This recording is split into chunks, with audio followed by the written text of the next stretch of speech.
প্ৰিয় ছাত্ৰ-ছাত্ৰীসকল এইটো ভিডিঅ'ৰ জৰিয়তে আমি অনুশীলনী 4.2 দিয়া 1ৰ 6 নম্বৰ প্ৰশ্নৰ পৰা সমাধান কৰিম। আগৰ ভিডিঅ'ত আমি 1 নম্বৰ প্ৰশ্নৰ পৰা সমাধান কৰিছোঁ। তোমালোকে যদি চোৱা নাই সেই ভিডিঅ'বোৰ চাই ল'বা। আমি মধ্যপদ বিভাজন পদ্ধতি ব্যৱহাৰ কৰি এই সমীকৰণবোৰৰ মূল উলিয়াম। একেধৰণতে আমি কৰিম আগৰ প্ৰশ্নবোৰ যেনেকুৱাকৈ কৰিছোঁ। প্ৰথমতে আমি x² সহক 2 আৰু ধ্ৰুৱক ইয়াতে 6 আৰু 2 পূৰণ কৰি চাওঁ। 6 into 2 কৰিলে আমি পাওঁ 12। এতিয়া আমাক এনেকুৱা দুটা সংখ্যা লাগিব যি দুটা সংখ্যা পূৰণ কৰিলে আমি 12 পাওঁ আৰু সেই দুটা সংখ্যাই যোগ বা বিয়োগ কৰিলে আমি 7 পাওঁ। যেহেতু মধ্যপদ বা ইয়াৰে xৰ সহক 7, আমি এনেকুৱা দুটা সংখ্যা বাছিব লাগিব যি দুটা সংখ্যা পূৰণ কৰিলে 12 হ'ব আৰু সেই দুটা সংখ্যাই যোগ বা বিয়োগ কৰিলে 7 হ'ব। ইয়াতে অলৰেডি দুটা সংখ্যা আমি পাইছোঁৱে 6 আৰু 2। 6 plus 2 কৰিলে আমি পাওঁ 8, ইয়াতেতো 8 9, আকৌ 6 minus 2 কৰিলে আমি পাওঁ 4, ইয়াতে 4 9। আমি এই দুটা সংখ্যা ল'ব নোৱাৰিম। এতিয়া আমি বেলেগ দুটা সংখ্যা ভাবিম যি দুটা সংখ্যা পূৰণ কৰিলে 12 পাওঁ। 4 into 3 12, এতিয়া আকৌ 4 plus 3 কৰিলে আমি পাওঁ 7। এতিয়া আমি 7ৰ সলনি লিখিব পাৰিম 4 plus 3, কাৰণ 4 আৰু 3 পূৰণ কৰিলে আমি 12 পাওঁ আৰু 4 আৰু 3 প্লাছ কৰিলে আমি 7 পাওঁ। এনেকুৱাকৈ আমি মধ্যপদটো বিভাজন কৰিম। ইয়াৰে প্ৰথম পদটো একে থাকিব, অকল আমি 7ৰ সলনি লিখিম যে 4 plus 3। তাৰপিছত x plus 6 equal 0। এতিয়া এইটো 2x², 4 into x 4x, plus into minus 3 into x 3x, plus 6 equal 0। এতিয়া আমি এই দুটা পদৰ পৰা 2 কমন ল'ব পাৰোঁ আৰু x কমন ল'ব পাৰোঁ। 2x কমন ল'ম, ইয়াতে x থাকিব, 2x কমন ল'লে 2 into 2 4, ইয়াতে এটা 2 থাকিব। আকৌ এই দুটা পদত 3 কমন আছে, 3 into 1 3, 3 into 2 6, minus 3 কমন লৈছোঁ, ইয়াতে x থাকিব। যেহেতু মাইনাছ কমন লৈছোঁ চিনটো সলনি হ'ব, প্লাছটো মাইনাছ হ'ব আৰু 3 into 2 6, 3 কমন লৈছোঁ, ইয়াতে 2 থাকিব। এতিয়া আকৌ x minus 2 কমন ল'ব পাৰোঁ। x minus 2 কমন ল'লে ইয়াতে থাকিলে 2x minus 3 equal 0। এতিয়াকে আমি লিখিব পাৰোঁ যে x minus 2 equal 0 or 2x minus 3 equal 0। minus 2 to ইপিনে নিলে plus 2 হ'ব, আকৌ minus 3 to ইপিনে নিলে plus 3 হ'ব। ইয়াত যেহেতু xৰ মান আমি পালোঁ 2, ইপিনে আমি xৰ মান উলিয়াম। 2টো পূৰণ আছে, ইপিনে গ'লে এইটো হৰণ হ'ব, এইটো 3/2। আমি দ্বিঘাত সমীকৰণটোৰ মূল পালোঁ 2 আৰু 3/2।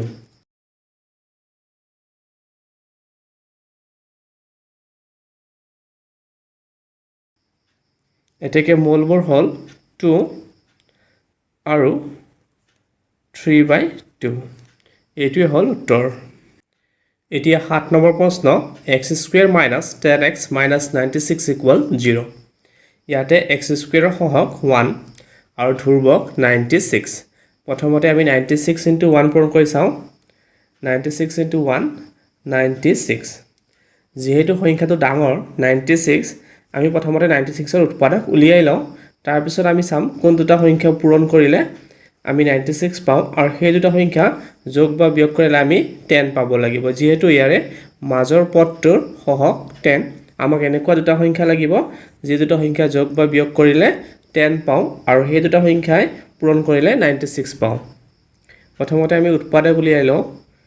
2ৰে যাব 2 4 8 16, 2 8 16। আকৌ 2ৰে যাব 2 into 2 4, 2 4 8। আকৌ 2 into 1 2, 2 into 2 4, 2 6 12, 2 3 6। ইয়াতে যদি আমি ভালদৰে চাওঁ 2 into 2 4, 4 into 2 8, 8 into 2 16, 2 into 2 4, 4 into 2 8, 8 into 2 16। এই চাৰিটা 2 পূৰণ কৰিলে আমি 16 পালোঁ আৰু 2 আৰু 3 পূৰণ কৰিলে আমি 6 পাওঁ। সংখ্যা দুটা হ'ল 16 আৰু 6। 16 আৰু 6 পূৰণ কৰিলে আমি 96 পাওঁ 16 ৰ পৰা যদি আমি 6 বিয়োগ কৰোঁ আমি 10 পাওঁ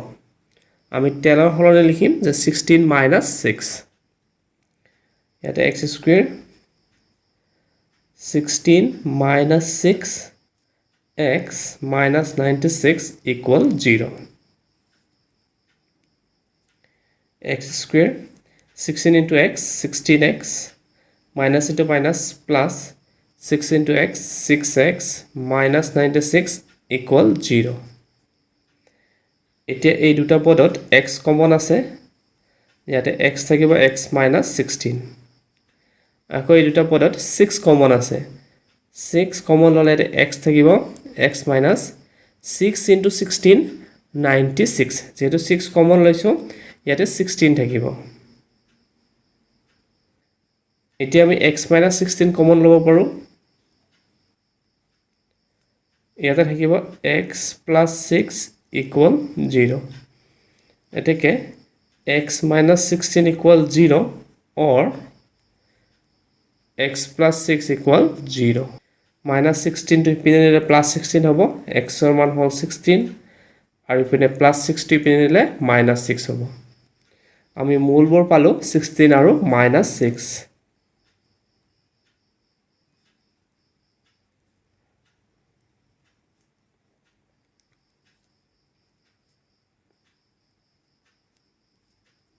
এইটোৱে হ'ল উত্তৰ এতিয়া 8 নম্বৰ প্ৰশ্ন √3x square plus 10x plus 7 √3 equal 0 একেধৰণে আমি কৰিম ইয়াৰে x square সহক √3 আৰু ধ্ৰুৱক হ'ল 7 √3 প্ৰথমতে 7 √3 আৰু √3 আমি পূৰণ কৰি চাওঁ 7 √3 into √3 7 into √3 আৰু √3 into কৰিলে আমি পাওঁ 3 7 into 3 পূৰণ কৰিলে আমি পাওঁ 21 এই দুটা সংখ্যা পূৰণ কৰি আমি পালো 21 এতিয়া ইয়াৰে মাজৰ পদৰ সহগটো 10 আমাক এনেকুৱা দুটা সংখ্যা লাগিব যি দুটা সংখ্যা পূৰণ কৰিলে 21 হয় আৰু সেই দুটা সংখ্যা যোগ বা বিয়োগ কৰিলে 10 হয় ইয়াতে অলৰেডি দুটা সংখ্যা আমি পাইছোৱে এই দুটা সংখ্যা যোগ কৰি চাওঁ 7 plus 3 equal 10 যেহেতু 7 আৰু 3 প্লাস কৰিলে 10 হয় আৰু 7 আৰু 3 পূৰণ কৰিলে 21 হয় আমি 10 ৰ সলনি লিখিম যে 7 plus 3 এটা বাকিখিনি একে থাকিব অকল 10 ৰ সলনি আমি লিখিম 7 plus 3 তাৰপিছত x plus 7 √3 equal 0 এতিয়া এইটো হৈ গ'ল √3x square 7 into x 7x plus 3 into x 3x plus 7 √3 equal 0 এতিয়া এই দুটা পদৰ পৰা আমি x কমন ল'ব পাৰো ইয়াত থাকিব √3x plus 7 আকৌ এই দুটা পদত আমি √3 কমন ল'ব পাৰো কাৰণ 3 মানে হ'ল 3 উৎপাদকত আছে √3 into √3 3 উৎপাদকত যেহেতু √3 দুটা আছে ইয়াতে √3 কমন আছে মানে তোমালোকে কেনেকৈ ভাবিব পাৰা যে 3 মানে √3 into √3 এইটোতো √3 আছে আৰু এইটোতো √3 আছে √3 আমি কমন ল'ব পাৰো √3 আমি কমন ললো ইয়াতে যেহেতু দুটা √3 আছে এটা √3 কমন লৈছো এটা √3 থাকিব আৰু x থাকিব প্লাস √3 কমন ললো ইয়াতে থাকিব 7 এতিয়া √3x plus 7 আমি কমন ল'ব পাৰো √3x plus 7 কমন ললো ইয়াতে থাকিব x plus √3 equal 0 এতিয়া আমি লিখিম যে এইটো উৎপাদক সমান সমান 0 আৰু এইটো উৎপাদক সমান সমান 0 or x plus √3 equal 0 plus 7 to ইপিনে নিলে minus 7 হ'ব আকৌ √3 to ইপিনে নিলে ডিভাইড হ'ব minus 7 by √3 ইপিনে যদি plus √3 to ইপিনে নিও এটি হ'ব minus √3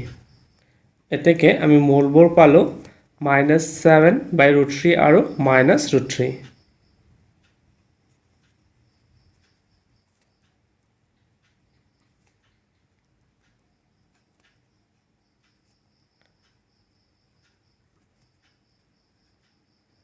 এইটোৱে হ'ল উত্তৰ এতিয়া 9 নম্বৰ প্ৰশ্ন x² plus 2 root 2x plus 2 equal 0 ইয়াৰ ধ্ৰুৱকটো হ'ল 2 আৰু x² সহগ হ'ল 1 2 ইনটু 1 প্ৰথমতে পূৰণ কৰি চাওঁ 2 ইনটু 1 2 এতিয়া ইয়াৰে মাজৰ পদৰ সহগটো হ'ল 2 ৰুট 2 আমি এনেকুৱা দুটা সংখ্যা বিচাৰিম যি দুটা সংখ্যা পূৰণ কৰিলে 2 হ'ব আৰু সেই দুটা সংখ্যা যোগ বা বিয়োগ কৰিলে 2 ৰুট 2 হ'ব 2 প্লাছ 1 কৰিলে আমি পাওঁ 3 ইয়াতে 3 নাই 2 মাইনাছ 1 কৰিলে আমি পাওঁ 1 ইয়াতে 1 নাই এই দুটা সংখ্যা আমি ল'ব নোৱাৰিম এতিয়া আন দুটা সংখ্যা বিচাৰিম সেই দুটা হ'ল ৰুট 2 ইনটু ৰুট 2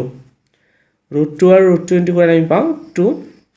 আকৌ ৰুট 2 আৰু ৰুট 2 যদি আমি যোগ কৰি দিওঁ আমি পাওঁ 2 ৰুট 2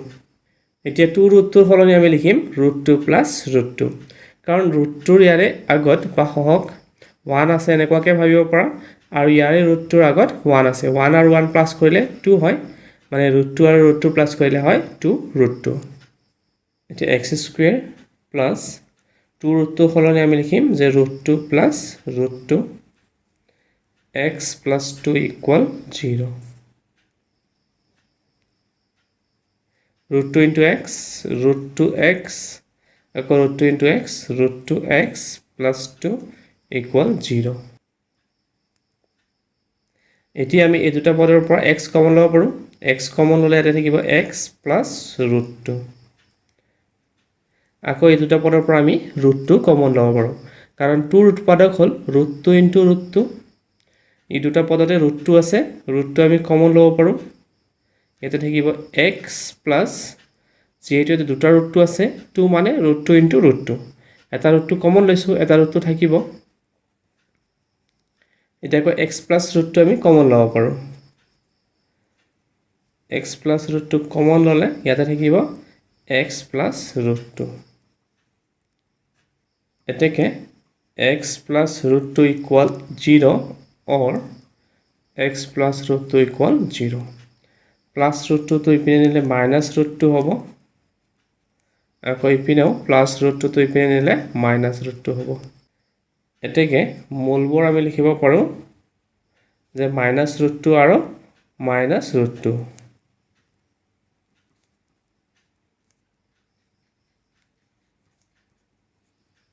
এইটোৱে হ'ল উত্তৰ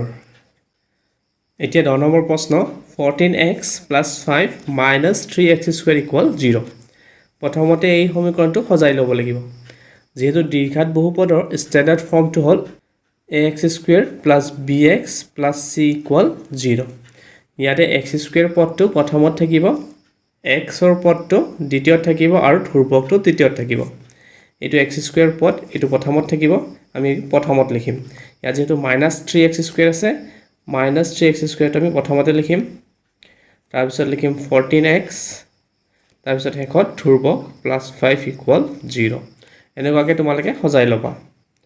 এতিয়া যেহেতু প্ৰথম পদটোত মাইনাছ আছে গোটেইকেইটাকে মাইনাছেৰে পূৰণ কৰি দিবা বা এনেকুৱাকৈ ভাবিব পৰা যে গোটেইকেইটাৰ আমি চিন সলনি কৰি দিম মাইনাছ আছে এইটো প্লাছ হৈ যাব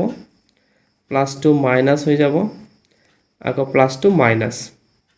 এনেকুৱাকৈ তোমালোকে প্ৰথম পদটো যদি মাইনাছ থাকে মাইনাছটো আঁতৰাই ল'বা এতিয়া আমি আগত যেনেকুৱাকৈ কৰিছোঁ তেনেকুৱাকৈ কৰিম ইয়াৰে ধ্ৰুৱকটো হ'ল 5 আৰু x² সহগটো হ'ল 3 5 ইনটু 3 আমি পূৰণ কৰি চাওঁ 5 ইনটু 3 15 ইয়াৰে মাজৰ পদটোৰ সহগ আছে 14 আমি এনেকুৱাকৈ কৰিব পাৰোঁ যে 15 ইনটু 1 15